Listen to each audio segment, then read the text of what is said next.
करता करे न कर सके, शिव करे सो होए। तीन लोक नौ खंड में शिव से बड़ा न कोई।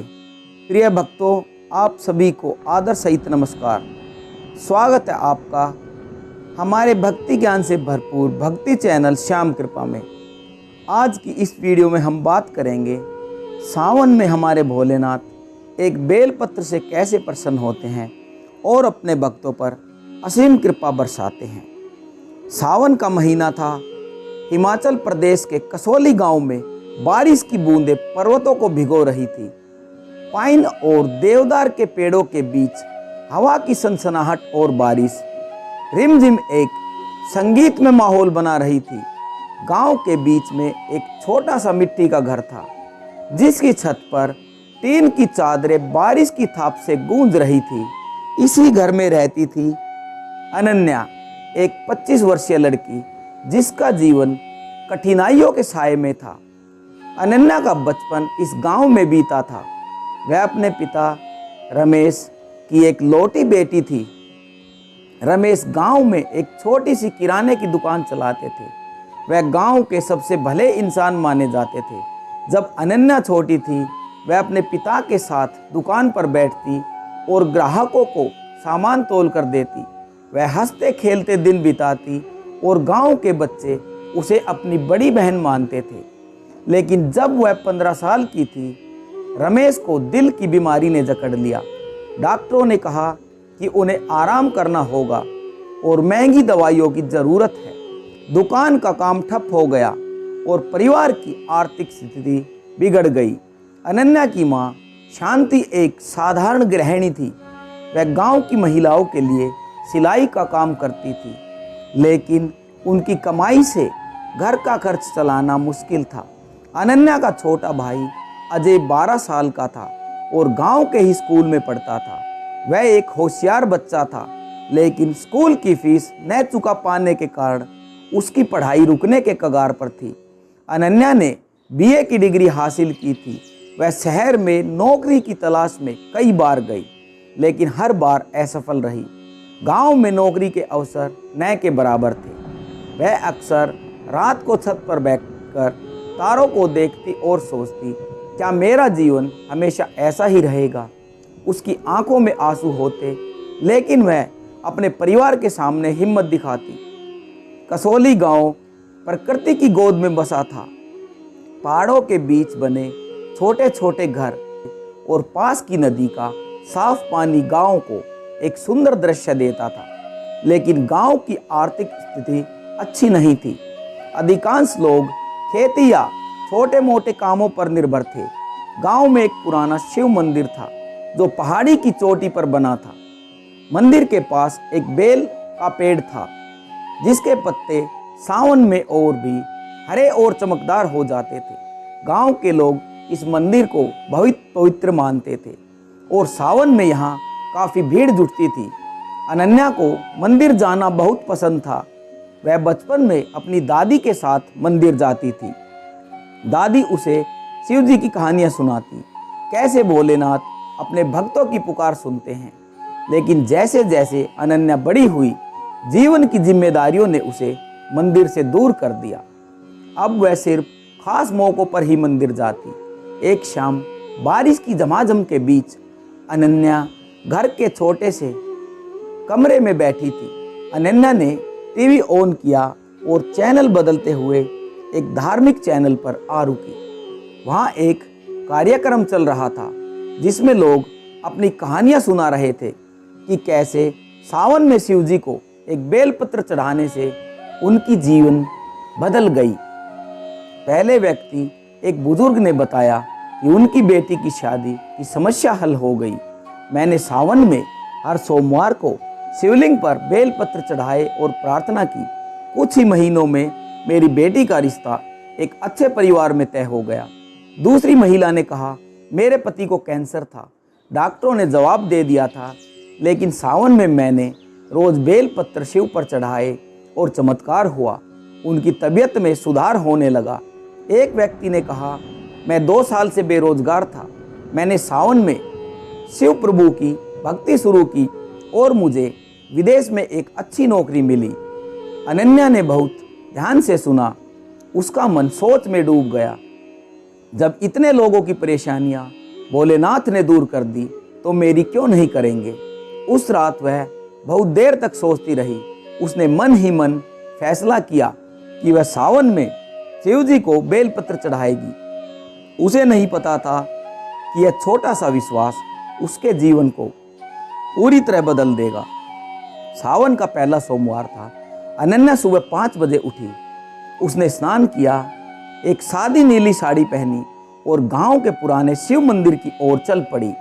मंदिर पहाड़ी पर था, रास्ता पथरीला और बारिश के कारण फिसलन भरा था, लेकिन अनन्या ने हार नहीं मानी। वह मन ही मन ओम नमः शिवाय का जाप कर रही थी। मंदिर के बाहर एक बेलपत्र का पेड़ था, जिसके पत्ते बारिश की बूंदों से चमक रहे थे। अनन्या ने श्रद्धा से 3 बेलपत्र तोड़े। उसने उन्हें पानी से धोया और मंदिर में चली गई। मंदिर का माहौल आनंददायक था। शिवलिंग पर पहले से ही कुछ फूल और बेलपत्र चढ़े हुए थे। मंदिर के पुजारी एक कोने में बैठे मंत्र पढ़ रहे थे। अनन्या ने शिवलिंग के सामने बैठकर ओम नमः शिवाय का जाप शुरू किया। उसने बेलपत्र शिवलिंग पर चढ़ाए और प्रार्थना की, हे भोलेनाथ, हे शिव शंभू, मेरे परिवार की परेशानियां दूर करो, मेरे पिता को स्वस्थ कर दो, मुझे नौकरी दो और मेरे भाई की पढ़ाई पूरी हो सके। मैं आप पर पूरा भरोसा करती हूँ। उसकी आंखों में आंसू थे, लेकिन मन में एक शांति थी। पूजा के बाद अनन्या ने मंदिर की परिक्रमा की। उसे ऐसा लग रहा था जैसे कोई अदृश्य शक्ति उसे हौसला दे रही हो। पंडित ने देखकर मुस्कुराते हुए कहा, बेटी, तुम्हारी श्रद्धा सच्ची है, शिव जी तुम्हारी पुकार जरूर सुनेंगे। अनन्या ने सिर झुकाया और घर लौट आई। पहले हफ्ते कुछ नहीं हुआ। अनन्या रोज मंदिर जाती और शिवजी पर बेलपत्र चढ़ाती। उसे लगता था कि उसका मन हल्का हो रहा है। अब वह पहले की तरह उदास नहीं रहती। गांव के लोग उसकी इस नई दिनचर्या को देखकर हैरान थे। मंदिर में एक बुजुर्ग महिला दादी ने कहा, बेटी, तुम सही रास्ते पर हो, शिवजी सब ठीक करेंगे। सावन का दूसरा सोमवार आया। उस दिन मंदिर से लौटते समय अनन्या की मुलाकात गांव के स्कूल के प्रिंसिपल से हुई। प्रिंसिपल ने उसे देखकर मुस्कुराते हुए कहा, अनन्या, मैंने सुना है तुम ग्रेजुएट हो। हमारे स्कूल में एक अस्थाई टीचर की ज़रूरत है। क्या तुम इंटरव्यू देने आ सकती हो? अनन्या को अपने कानों पर विश्वास नहीं हुआ। उसने तुरंत हाँ कहा। अगले दिन इंटरव्यू हुआ। अनन्या ने अपनी शिक्षा और गांव के बच्चों को पढ़ाने की इच्छा के बारे में बताया। सरोज मैडम उसकी सादगी और उत्साह से काफ़ी प्रभावित हुई। उसी दिन अनन्या को शिक्षिका की नौकरी मिल गई। वेतन कुछ कम था, लेकिन यह उसके लिए एक बड़ी शुरुआत थी। घर लौटकर अनन्या ने माँ को यह खबर सुनाई। शांति की आंखें खुशी से भर आई। उसने कहा, यह शिव भोलेनाथ की कृपा है। अनन्या को भी यही लगा। उस रात उसने घर में एक छोटी सी शिवलिंग की तस्वीर के सामने दीपक जलाया और धन्यवाद किया। उसे विश्वास हो गया कि शिव जी उसकी पुकार सुन रहे हैं। कुछ दिनों बाद एक और घटना घटी। अनन्या के पिता रमेश की तबीयत पिछले कुछ महीनों से खराब थी। डॉक्टरों ने कहा था कि उनकी दवाइयाँ महंगी है और इलाज लंबा चलेगा। लेकिन एक दिन गांव के एक वैद्य पंडित रामदास अनन्या के घर आए। वह गांव के सबसे सम्मानित वैद्य थे, जिन्हें जड़ी बूटियों का गहरा ज्ञान था।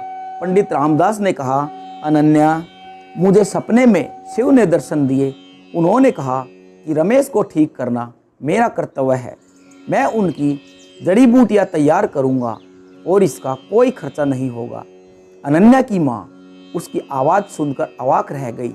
वैद्य ने अगले दिन से इलाज शुरू किया। उन्होंने रमेश को कुछ खास जड़ी बूटियाँ दी और हर रोज़ उनके स्वास्थ्य की जांच करने लगे। कुछ ही हफ्तों में रमेश की तबीयत में सुधार आया। अब वह बिस्तर से उठकर थोड़ा थोड़ा चलने लगा। अनन्या की आंखें नम हो गई। उसे यकीन हो गया कि यह सब प्रभु भोलेनाथ की कृपा है। उसने माँ से कहा, माँ, प्रभु भोलेनाथ हमारी सुन रहे हैं। शांति ने सिर हिलाकर कहा, हाँ बेटी, तुम्हारी भक्ति ने चमत्कार किया है। सावन का तीसरा सोमवार आया। अनन्या अब अधिक उत्साह के साथ मंदिर जाती थी। उसने इस बार बेलपत्र के साथ कुछ फूल और दूध भी चढ़ाया।